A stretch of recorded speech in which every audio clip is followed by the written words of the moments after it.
I couldn't believe what I was seeing. My phone screen flickered, but the words on the text message burned into my mind. "I'm sorry, I can't do it. You're on your own." I stared at the message from my sister Lily, feeling a mix of rage and disbelief. It wasn't just a simple refusal. It was a rejection, one that came with 1,000 hurtful implications. I needed her now, just for one day, to watch my kids while I went to the most important interview of my life. But she said no. And it wasn't just that. My mom had backed her up, making it clear that I should move on, remarry, and stop depending on them. I thought they cared about me, but this was different. This wasn't just about babysitting. This was about them cutting me out. I was on my own. The door slammed shut in my face, and I couldn't help but wonder, what had I done to deserve this? What had I sacrificed all these years for nothing? And just when I thought it couldn't get worse, it did. I've always been the one to hold everything together. Growing up in Austin, Texas, it was clear that I was the responsible one, the one who always sacrificed. My sister Lily, 2 years younger than me, was the one with dreams of big cities, flashing lights, and adventure. She wanted freedom. I was content to stay home, to help with the household, and later to support her through college. I taught her everything I knew: how to manage, how to hustle, how to survive. I was there for her when she had no one else. I poured everything into making sure she had a chance at a better life. But somewhere along the way, I lost myself. When my husband David died in that tragic car accident 3 years ago, everything fell apart. I was left with nothing but my twins, Noah and Zoe, and a job as a freelance graphic designer for the local newspaper. It wasn't much, but it paid the bills. It was enough to keep us afloat. Or so I thought. I worked long hours, pulling all-nighters, missing birthdays, anniversaries, and even holidays. I told myself it was temporary, that one day things would get better, that one day I'd be able to give my kids the life they deserved. But every day felt the same: lonely, exhausted, stuck. And through it all, there was Lily. I watched her live her life, free and unburdened, while I carried the weight of everything. She was always there with her smile and her carefree attitude, never fully understanding the sacrifices I made. And yet, I still supported her, as I always had. I didn't expect much in return, but when I needed her to simply watch the kids for one day, I thought she would help. She had to help. She owed me that, right? Then there was our mom, Margaret, the woman who'd raised us both but never really understood what I went through. She always favored Lily. She'd say things like, "You're young, you'll figure it out," to Lily, while telling me, "You're the strong one, Grace, you can handle it." But the truth was, I was breaking. I wasn't handling it. I was drowning, and they couldn't see it. And now, with this interview, my one chance to change everything, Lily couldn't be bothered. They didn't care. It hurt more than I wanted to admit. But what I didn't know was that this was just the beginning. What I didn't know was that the events of the next few days would change everything. And not just for me, but for my entire family. I've always been the one to hold everything together. Growing up in Austin, Texas, it was clear that I was the responsible one, the one who always sacrificed. My sister Lily, 2 years younger than me, was the one with dreams of big cities, flashing lights, and adventure. She wanted freedom. I was content to stay home, to help with the household, and later, to support her through college. I taught her everything I knew: how to manage, how to hustle, how to survive. I was there for her when she had no one else. I poured everything into making sure she had a chance at a better life. But somewhere along the way, I lost myself. When my husband David died in that tragic car accident 3 years ago, everything fell apart. I was left with nothing but my twins, Noah and Zoe, and a job as a freelance graphic designer for the local newspaper. It wasn't much, but it paid the bills. It was enough to keep us afloat. Or so I thought. I worked long hours, pulling all-nighters, missing birthdays, anniversaries, and even holidays. I told myself it was temporary, that one day things would get better, that one day I'd be able to give my kids the life they deserved. But every day felt the same, lonely, exhausted, stuck. And through it all, there was Lily. I watched her live her life, free and unburdened, while I carried the weight of everything. She was always there with her smile and her carefree attitude, never fully understanding the sacrifices I made, and yet I still supported her, as I always had. I didn't expect much in return, but when I needed her to simply watch the kids for one day, I thought she would help. She had to help. She owed me that, right? Then there was our mom, Margaret, the woman who'd raised us both, but never really understood what I went through. She always favored Lily. She'd say things like, "You're young, you'll figure it out," to Lily, while telling me, "You're the strong one, Grace, you can handle it." But the truth was, I was breaking. I wasn't handling it. I was drowning, and they couldn't see it. And now, with this interview, my one chance to change everything, Lily couldn't be bothered. They didn't care. It hurt more than I wanted to admit. But what I didn't know was that this was just a beginning. What I didn't know was that the events of the next few days would change everything. And not just for me, but for my entire family. I had no choice but to go to the interview. My heart was heavy as I drove through the streets of Austin, the job offer from Aspire Designs in my hand. It felt surreal. After years of struggling, of putting my dreams on hold for everyone else, this was my chance to build a future, not just for me, but for my kids. This was everything. And yet, as I pulled into the parking lot of the interview building, a message buzzed on my phone. It was Lily. "I'm sorry, Grace, I can't. I've got plans, you're on your own." I stared at the screen. I was frozen. The anger was building inside me, but at the same time, I couldn't believe it. Not after everything I'd done for her. Not after I'd spent years helping her succeed, making sure she had everything she needed, while I was stuck holding down the fort on my own. And then to hear her say no, I was beyond furious. I shot her a text back, trying to stay calm. "Lily, this isn't just a favor. I need you to watch the kids for one day, just one day, so I can change our lives." Seconds later, a reply popped up. "I don't think this is my responsibility anymore. You need to move on, Grace." My phone slipped from my hands as a rush of emotions flooded through me. I was devastated. My own sister, my flesh and blood, had refused to help me, but worse, my mother had backed her up. I felt completely and utterly alone.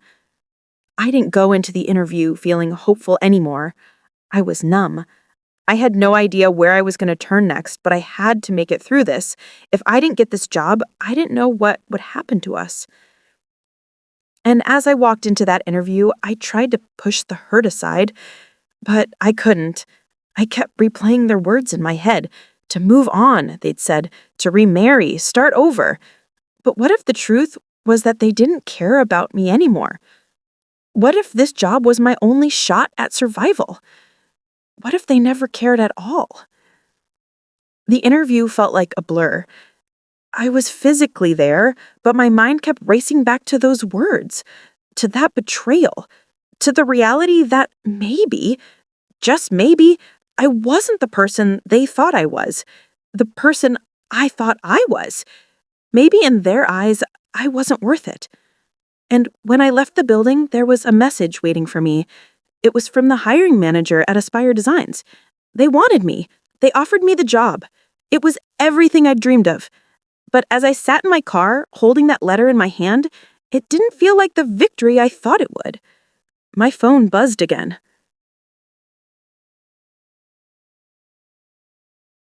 It was from my mom. I opened it, and what I read stopped me in my tracks. "Grace, we need to talk. There's been something I haven't told you about Lily. You won't believe what she's done." The world seemed to tilt on its axis. I didn't know what to expect when I dialed my mom's number, but nothing, Absolutely nothing could have prepared me for what came next. Grace, I didn't want to tell you this, but you need to know. Lily, she's in trouble. Serious trouble. It's about the money she borrowed from you and more.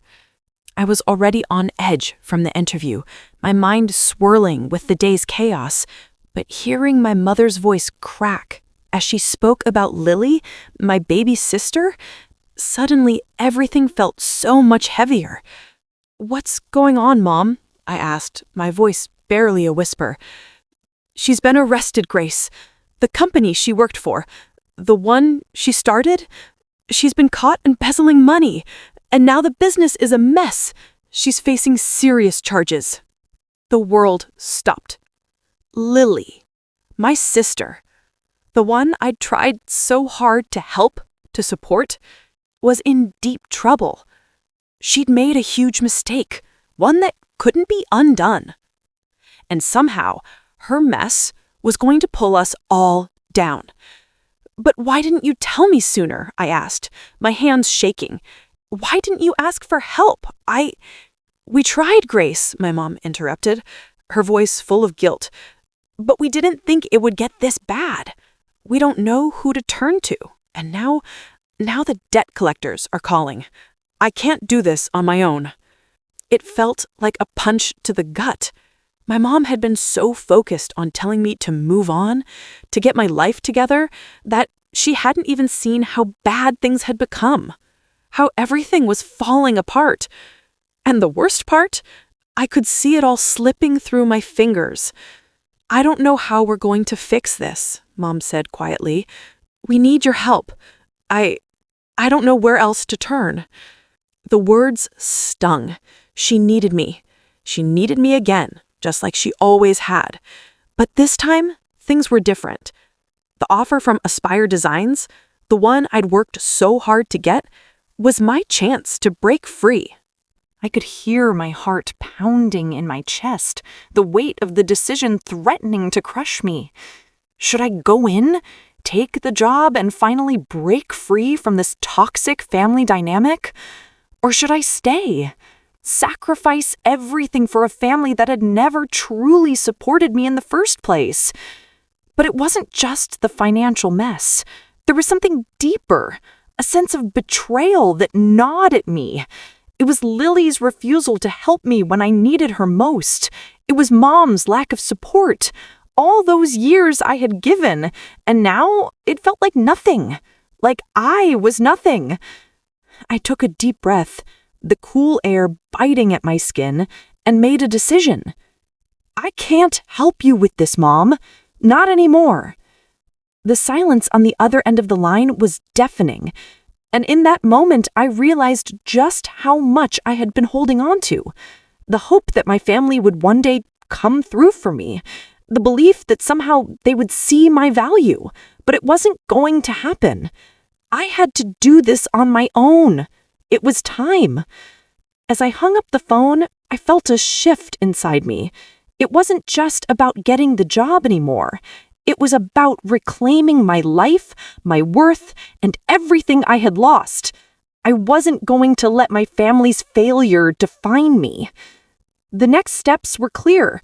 I would walk away from all of it, the toxic relationships, the guilt, the expectations. I was going to make it on my own. And that was when the first piece of the puzzle clicked into place. I knew that with or without them, I was going to rise. The next few days felt like a blur. After the phone call with my mom, I had no intention of turning back. I had my new job in hand, an opportunity I couldn't afford to waste, but even more, I knew I had to sever the emotional ties that kept me anchored in a toxic, suffocating cycle. The final confrontation came on a quiet Thursday evening. I was standing in the kitchen, sorting through the twins' backpacks for their school supplies, when I heard the front door creak open. It was my mom and Lily. They had come to talk, but I could already feel the weight of what they were about to say. Lily entered the room first, her eyes red from what I could only assume were hours of crying. My heart softened for a moment that the anger quickly bubbled up again. "Grace, I didn't know how bad it was. I swear, I never meant to. Lily began, her voice shaky. I interrupted her. How bad was it, Lily? The business, the money, the lies. How much trouble are you in? Her face turned pale. It's not like that. I made mistakes, but I didn't steal anything. It's all just a misunderstanding. The words were hollow. I wasn't going to fall for the same empty promises anymore. My mind was already made up. I wasn't here for excuses, and I wasn't here to save her. I'd done that enough. You don't get it, do you? I asked, my voice calm but cutting. This isn't about some misunderstanding. You've ruined everything. You've ruined your life. And now I have to clean up after you. Again. It's always been me, hasn't it? Cleaning up your mess, covering for you, always being there when you needed me. But when I needed you to watch my kids for one day, just one day, you refused? Lily's eyes filled with tears, but I didn't flinch. I couldn't. I was supposed to be my sister, my support, but instead I stopped myself before I could say something I would regret. This wasn't about tearing her down. It was about me finally standing up for myself. My mom stepped forward, her face drawn with guilt.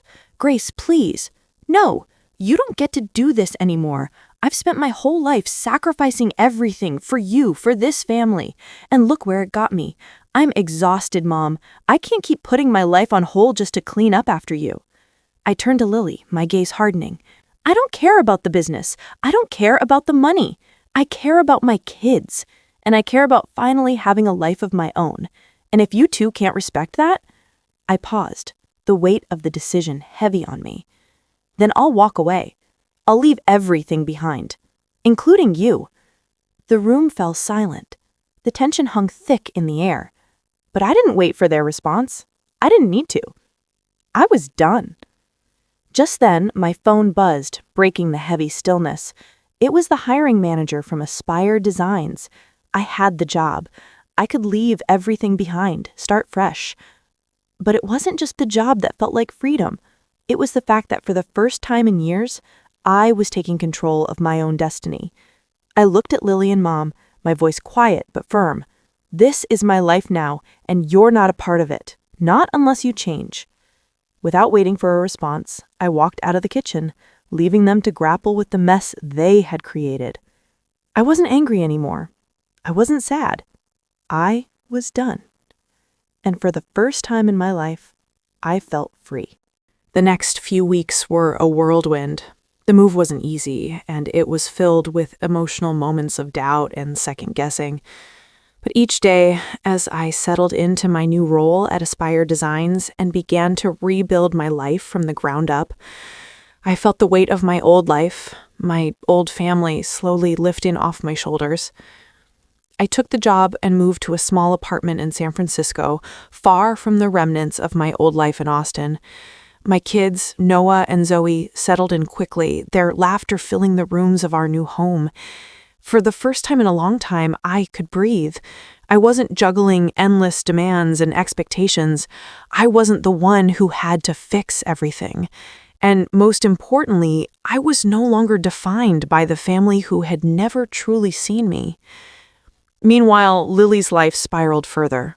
The investigation into her embezzlement charges worsened, she faced legal battles she couldn't escape, and the business she had once dreamed of building crumbled under the weight of her mistakes. I didn't feel vindictive. I didn't feel like I had won. I just felt a sense of relief that I was no longer tangled in their chaos. As for my mom, I never heard from her again. Maybe it was guilt, or maybe she realized that her daughter was gone for good. I didn't try to make contact. I didn't chase after apologies or explanations. The decision to leave had been mine, and it was final. A few months into my new life, I received a call from the hiring manager at Aspire Designs. They offered me a promotion. It was everything I had worked for, everything I had sacrificed for. I was no longer just a freelancer trying to make ends meet. I had a team, a vision, and the respect I had always craved. But the best part? I had my own life, one where I was in control. Sitting in my new office looking out over the city skyline, I reflected on everything that had led me here.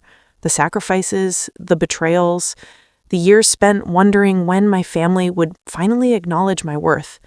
But I had learned something crucial through it all. No one else could determine my value. I had done it on my own. I could have chosen to go back. I could have gone back to Austin, back to my family, back to the toxic dynamic that had defined my existence for so long. But I chose not to. I didn't need their approval anymore. I didn't need to beg for their acceptance. I had created something better, something real.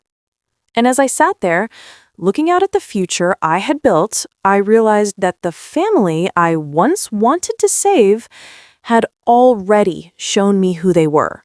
But I was no longer the person who needed saving. I was the person who was finally free. The phone buzzed with a new message. It was from a number I didn't recognize. "Grace, it's Mom. I know I messed up, and I just want you to know that I'm sorry. I'm sorry for everything."